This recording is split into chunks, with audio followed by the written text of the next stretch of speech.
வணக்கம் நேயர்களே, ஸ்ரீ குபேரன் டிவி நேயருக்கு லக்ஷ்மி நாராயண அன்பு வணக்கங்கள். இப்போ நம்ம பார்க்க போகிறது வார ராசி பலன் 2ஆம் தேதியிலேருந்து 8ஆம் தேதி வரை எப்படி இருக்க போதான்னு பார்க்க போகிறோம். எப்போதும் சொல்கிறது தாங்க, ராசிக்கு பார்ப்பதை விட லக்னத்துக்கு பார்க்கறது ரொம்ப பர்ஃபெக்டாக இருக்கும். உதாரணமாக ஒரு மகர லக்னம் விருச்சிக ராசினா நீங்கள் விருச்சிக ராசிக்கான பலன்களை பார்க்கறத விட மகர ராசிக்கான பலன்களை பார்க்குறது ரொம்ப பர்ஃபெக்டாக இருக்கும். ஃபஸ்ட்டு அதுக்கப்புறம் ஃபஸ்ட்டு வர புது பலன்கள், அதுக்கப்புறம் பார்த்தீங்கன்னா தசாபுத்தி பலன்களும் உங்களுக்கு என்ன தசாபுத்தி அந்தரங்களோட அது மிங்கிள் பண்ணி பார்க்குறது ரொம்ப பர்ஃபெக்டாக இருக்கும்.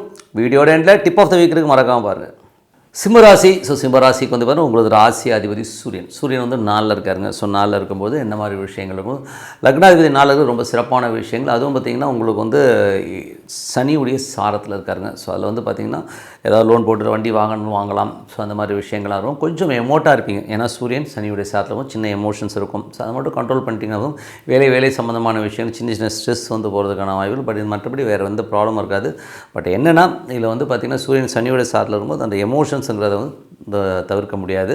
அதுக்கப்புறம் பார்க்கும்போது உங்களுக்கு 2 மற்றும் 11ஆம் அதிபதி வந்து 4ல் இருக்கும்போது வீடு சொத்துக்கள் சம்மந்தமான விஷயங்கள் நல்ல லாபகரமாக நடக்குது. ஆரம்ப கல்வி 10வது வரை படிக்கிற மாணவர்கள்லாம் வந்து சிறப்பான ஒரு படிக்கிறதுக்கான வாய்ப்புலாம் ரொம்ப சிறப்பாக இருக்குங்க. ஸோ அது ஒரு நல்ல விஷயந்தான். அதுக்கப்புறம் பார்க்கும்போது உங்களுக்கு 3ஆம் அதிபதி 3 மற்றும் 10ஆம் அதிபதியான சுக்கிரன் வந்து பார்த்திங்கன்னா உங்களுக்கு வந்து 6ல் இருக்கும்போது வேலையில் நிறைய மாற்றங்கள், வேலையில் வந்து ஒரு இடத்துல விட்டு வேறு இடம் போகிறது, இந்த மாதிரி விஷயங்களை கண்டிப்பாக கொடுக்கும்.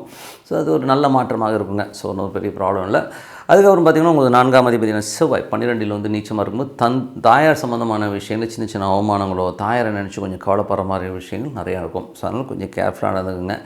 அதில் வந்து பார்த்திங்கன்னா ஒரு எமோஷன்ஸ் இருக்கும். ஏன்னா வந்து செவ்வாய் வந்து சனியுடைய சாரத்தில் போகும்போது அவங்களோட உடல்நிலை சார்ந்த விஷயங்களையோ எதையோ நினச்சி கொஞ்சம் ஃபீல் பண்ணுற மாதிரி விஷயங்களும் கொஞ்சம் பார்த்து நடந்துங்க. சிம்ம லக்னமாக இருந்து உங்களுக்கு வந்து சிம்ம ராசிக்காரர்களுக்கு வந்து 7ஆம் அதிபதி சனி, 6ஆம் அதிபதி சனி வந்து 7லிருந்து 7ஆம் அதிபதி 8ஆம் அதிபதி வந்து மறைமுகமான நட்சத்திர பரிவர்த்தனை. கணவன் மனைவிகளோட சின்னதாக ஒரு எமோஷன்ஸ் இருக்கும். அது வெளியில் சொல்லாமல் உள்ளுக்குள்ளே வச்சு புழுங்குற மாதிரி விஷயங்கள் இருக்கும். ஸோ அதனால் கொஞ்சம் கேர்ஃபுல்லாக இருந்துக்குங்க.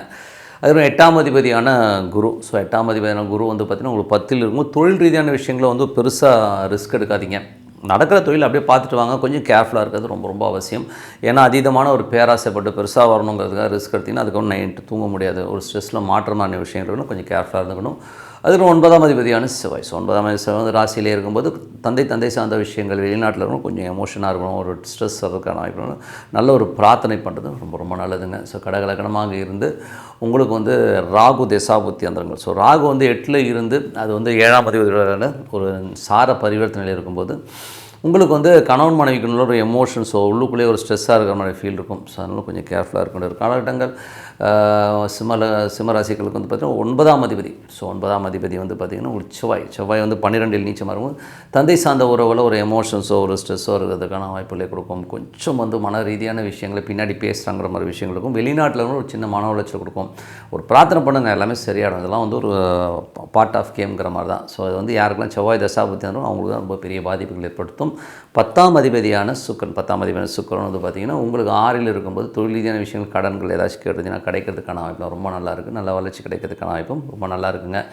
ஸோ அதுக்கப்புறம் பார்க்கும்போது உங்களுக்கு வந்து கடகராசிக்காரர்கள் வந்து 11ஆம் அதிபதி. ஸோ 11ஆம் அதிபதியான புதன் வந்து பார்த்திங்கன்னா உங்களுக்கு 4ல் இருக்கும்போது நல்ல சொத்துக்கள் சார்ந்த விஷயங்கள், நல்ல ஒரு முன்னேற்றங்கள், நல்ல லாபங்கள் வரதுக்கான வாய்ப்புகள்லாம் இருக்குது. பட் இருந்தாலும் கொஞ்சம் ஸ்லோவாக வர மாதிரி ஃபீல். ஏன்னா புதன் இப்போ வக்கரமாக இருக்கும், கொஞ்சம் ஸ்லோவாக போகிற மாதிரி ஃபீலை கண்டிப்பாக ஏற்படுத்துங்க. ஸோ நல்ல விஷயங்கள், நல்ல மாற்றங்களாக இருக்குன்னா ஒரு சிறப்பான பிரார்த்தனை வேணுங்க. ஸோ வந்து பிரார்த்தனை தான் வந்து என்றைக்குமே நமக்கு வந்து மேம்படுத்தும். அதை வந்து டெய்லி பண்ணுங்கள். இப்போ பார்க்க போகிறது வந்து தசாபுத்தி பலன்கள் எப்படி இருக்குன்னு பார்ப்போம். ஸோ தசாபுத்தி பலன்கள் வந்து சிம்ம லக்னமாக இருந்து சூரியன் தசாபுத்தி அந்த சூரியன் வந்து பார்த்திங்கன்னா உங்களுக்கு 4ல் இருந்து சூரியன் சனியுடைய சாரத்தில் போகும்போது தாயார் சார்ந்த உறவுகளாக இருந்து ஒரு எமோஷன்ஸோ ஒரு ஸ்ட்ரெஸ்ஸோ வரும். ஸோ அதனால் கொஞ்சம் கவனமாக இருக்கணும். நிலப்புறங்கள் சம்மந்தமான விஷயம், வண்டி வாகனம் ஓட்டும்போது கொஞ்சம் கவனமாக இருக்க வேண்டியது ரொம்ப அவசியம். சிம்ம லக்னமாக இருந்து சந்திர தசாபுத்தியான சிறப்பான பலன், நல்ல விஷயங்கள், நல்ல ஏற்றங்கள் வருவதற்கான வாய்ப்பு ரொம்ப நல்லாயிருக்கு. சிம்ம லக்னமாக இருந்து செவ்வாய் தசாபுத்தி அந்த செவ்வாய் வந்து பார்த்திங்கன்னா உங்களுக்கு வந்து 4 மற்றும் 9ஆம் அதிபதியாக இருந்து அது 12ல் நீச்சமாக இருக்கும்போது அம்மா அப்பா சார்ந்த உறவுகள் நம்மளை பின்னாடி கொஞ்சம் தப்பாக பேசுகிற மாதிரி ஃபீலே இருக்கும். அவங்கள நினச்சி நீங்கள் ஃபீல் பண்ணுற மாதிரி விஷயங்களை கண்டிப்பாக ஏற்படுத்தும். ஸோ அதனால் கொஞ்சம் கவனமாக இருந்துக்குங்க. அதுக்கப்புறம் சிம்ம லக்னமாக இருந்து ராகு தசாபுத்தி அந்தரங்கள். ஸோ ராகு வந்து பார்த்திங்கன்னா உங்களுக்கு வந்து 8ல் இருக்கார். 8ல் இருந்து அது 7ஆம் அதிபதியுடைய சார பரிவர்த்தனை இருக்கும்போது ரொம்ப கேர்ஃபுல்லாக இருக்கணுங்க. ஸோ அது கணவன் மனைவிகளில் உள்ளுக்குள்ளேயே ஒரு பொறுமுறது, உள்ளுக்குள்ளேயே ஒரு எமோஷன்ஸை வச்சுக்கிறதுக்கான வாய்ப்புகளும் கொஞ்சம் கவனமாக இருங்க. உட்காந்து பேசிடுங்க. பேசுகிறது ரொம்ப ரொம்ப நல்லது. சிம்ம லக்னமாகிறது குரு தசாபுத்தியந்தர்கள். ஸோ குரு வந்து பார்த்திங்கன்னா உங்களுக்கு என்ன மாதிரி விஷயங்களே பண்ணுவார். ஸோ குரு வந்து பார்த்திங்கன்னா இப்போ இருக்கிறது உங்களுக்கு வந்து 10ல் இருக்கிற குரு 5 8ஆம் அதிபதியான குரு வந்து 10ல் உங்கள் தொழில் ரீதியான விஷயங்களில் ஒரு எமோஷன்ஸோ ஸ்ட்ரெஸ்ஸோ ஏற்படுத்தும். உறவுகளில் வந்து மாமியார் சார்ந்த உறவுகளில் ஒரு எமோஷன்ஸ் இருக்கும். அதனால் கொஞ்சம் ஜாக்கிரதையாக இருக்கணும். தொழில் ரீதியான விஷயங்கள் பெரிய ரிஸ்க் எடுக்காமல் இருக்கிறது ரொம்ப ரொம்ப நல்லது. அதுக்கப்புறம் பார்க்கும்போது சிம்ம லக்னக்காரர்களுக்கு வந்து சனி தசாபத்தியம். சனி வந்து பார்த்திங்கன்னா உங்களுக்கு வந்து 6ஆம் அதிபதி 7லேருந்தும் 8ஆம் அதிபதி சாரண பரிவர்த்தனை கொஞ்சம் எமோஷன்ஸை ஜாஸ்தி கொடுக்கும். ஸோ அதனால் கொஞ்சம் கேர்ஃபுல்லாக இருங்க. கணவன் மனைவி உறவில் வந்து உட்காந்து பேசிக்கிங்க. எதையும் வந்து பேசாமல் வந்து உள்ளுக்குள்ளே வச்சுக்கிறதுல வந்து எந்த ஒரு வீடியோ வராது. ஏன்னா வந்து உள்ளுக்குள்ளே வச்சுருந்தா என்ன தெரிய போகுது, உட்காந்து பாத்திரத்தை உடையது அதெல்லாம் ஒன்றும் இல்லை. உட்காந்து பேசி நீங்கள் வந்து கலந்து பேசும்போது கண்டிப்பாக அடுத்த லெவல் போகிறதுக்கான வாய்ப்புலாம் ரொம்ப நல்லாயிருக்கு. அப்புறம் சிம்ம லக்னமாக இருந்து புதன் தசாபதியும். புதன் வந்து 2 மற்றும் 11ஆம் அதிபதியாக இருந்து அவர் வந்து 4ல் இருக்கும்போது புதிய சொத்துக்கள் வாங்குறதுக்கான வாய்ப்பு, வண்டி வாகனங்கள் வாங்குறதுக்கான வாய்ப்புலாம் ரொம்ப சிறப்பாக இருக்குது. சிம்ம லக்னமாக இருந்து கேது தசாபதி என்றும் கேது வந்து பார்த்திங்கன்னா உங்களுக்கு 2ல் இருக்கும்போது கொஞ்சம் எமோஷன்ஸாக பேசுகிறது இந்த மாதிரி விஷயங்கள் இருக்கும். ஸோ அதனால் வந்து வீட்டில் வந்து யாரையாச்சும் போட்டு கடிச்சிருவீங்க. ஸோ அப்பா சார்ந்த உறவுகளுக்கும் உங்களுக்கும் வந்து ஒரு என்ன சொல்கிறது, ஒரு வாக்குவாதங்கள் வர்றதுக்கான வாய்ப்புலாம் ரொம்ப கவனமாக இருக்கணுங்க. ஸோ அதுக்கப்புறம் பார்க்கும்போது சிம்ம லக்னம் வந்து சுக்கிர தசாபத்தின்னு சுக்கிரன் வந்து பார்த்திங்கன்னா உங்களுக்கு வந்து 3 மற்றும் 10ஆம் அதிபதியாக இருக்கிறவர் வந்து உங்களுக்கு வந்து 6ல் இருக்கும்போது நல்ல முன்னேற்றங்கள், வேலையில் நல்ல ஏற்றங்கள், நல்ல லாபங்கள்லாம் வர்றதுக்கு நிறைய வேலையில் நிறைய சேஞ்சஸ் அதனால் பணம் வரதுக்கான வாய்ப்புலாம் ரொம்ப சிறப்பாக இருக்குங்க. ஸோ நல்ல விஷயங்கள் நல்ல மாற்றங்களாக இருக்கணும். ஒரு பிரார்த்தனை அவசியம். மனதார இறைவனை பிரார்த்தனை கண்டிப்பாக அடுத்த லெவல் போகிறதுக்கான வாய்ப்புலாம் ரொம்ப சிறப்பாக இருக்குது. ஸோ பிரார்த்தனை பண்ணுங்கள். இப்போ பார்க்க போகிறது dip of the week. So dip of the வீக்கில் இப்போ நம்ம பார்க்க போகிறது என்னென்னா ஜோதிடம் உண்மையா. ஏன்னா வந்து இப்போ வந்து நிறைய கான்ட்ரவர்சிஸ் இருக்குது.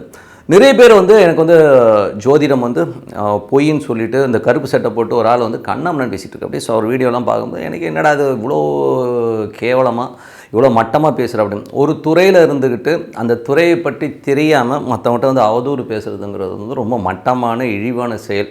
ஒரு இழி மகன் தான் இந்த மாதிரி விஷயங்கள்லாம் வந்து பேசுவாங்க. ஓகேங்களா? ஸோ அதனால் வந்து அவர் வந்து ஒரு ஆன்மீகவாதியாக தன்னை காட்டிக்கணும் அப்படின்னா நீங்கள் ஆன்மீகத்தை பற்றி மட்டும் பேசுங்க. உன்னை இது வந்து தூற்றி நான் பேர் வாங்கணும், உன்னை வந்து கெட்டவன்னு காமிச்சு நான் பேர் வாங்கணும்னு நினைக்கிறது ரொம்ப தப்பு. சரி, ஓகே.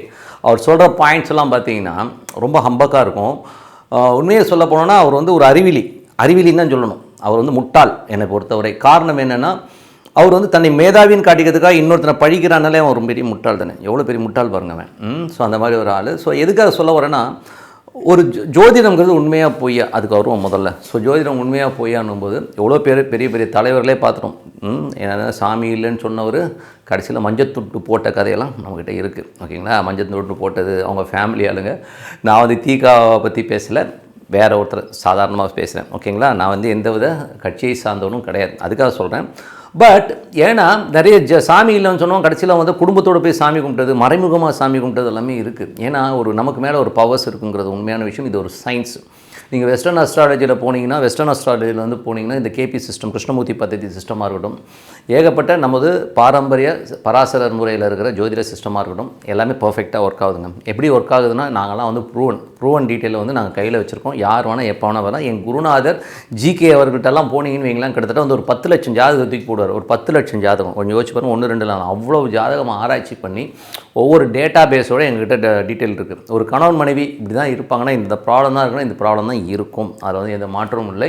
அதே மாதிரி ஒருத்தனுடைய தசாபுத்தி அந்தரங்கள் வந்து தப்பாக இருக்குன்னா இந்த மாதிரி விஷயங்கள் இப்படி தான் நடக்குங்கிறதையும் நான் உண்மையாக சொல்லியிருக்கோம்.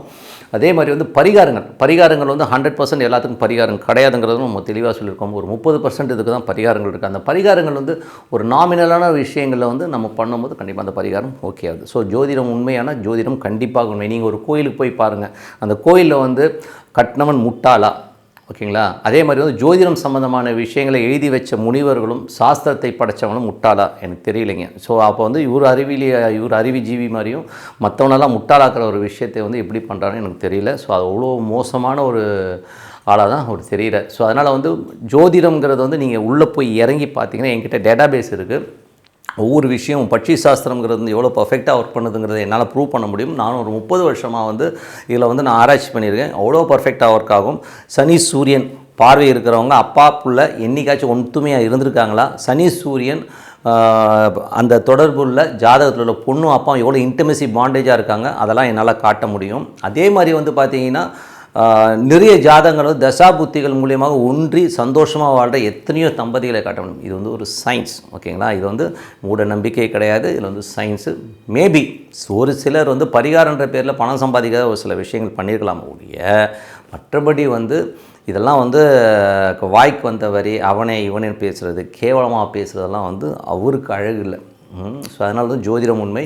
நம்பிக்கை இருக்கவங்க பார்க்குறாங்க, இவருக்கு என்ன வந்தது, ஓகேங்களா? ஒருத்தர் வந்து தூற்றி நான் வந்து மற்றவனை திட்டி தான் பெரிய ஆள் ஆகணுன்னா அவனை மாதிரி ஒரு மட்டமான ஆள் வேறு யாருமே கிடையாதுங்கிற உண்மையான விஷயம். ஸோ ஜோதிடம்ங்கிறது ஒரு கலை, அதுவும் தெய்வீக கலை. நீங்கள் சாதாரண கலையெல்லாம் கிடையாது. மற்றபடி வந்து ஆஃபீஸ் போயிட்டு இது வேலை பார்த்துட்டு வரதெல்லாம் வந்து சாதாரண வேலைகள். இந்த தொழிலுக்கு வரவங்க கூட வந்து பக்தி இருக்கணும். ஒரு சில விஷயங்கள் வந்து அவன் பண்ணால் தான் வந்து வாக்கு பலிதமே வரும். ஸோ இந்த மாதிரி ஒரு தெய்வீக கலையை இகழ்பவன் தெய்வத்தை இகழ்ந்தவன் ஆவான்றது தான் உண்மையான விஷயம். ஸோ ஆண்டவன் கூலி கொடுப்பான்னு சொல்லிட்டு உங்களிடம் விடைபெறுவது உங்கள் லக்ஷ்மி நாராயணன். நன்றி, வணக்கம். ஸ்ரீ குபேரன் டிவியை பார்த்தமைக்கு நன்றிகள். மேலும் இது போன்ற தகவல்களை தெரிந்து கொள்ள ஸ்ரீ குபேரன் டிவியை சப்ஸ்கிரைப் செய்யுங்கள். மறக்காமல் பெல் ஐக்கானை கிளிக் செய்யுங்கள்.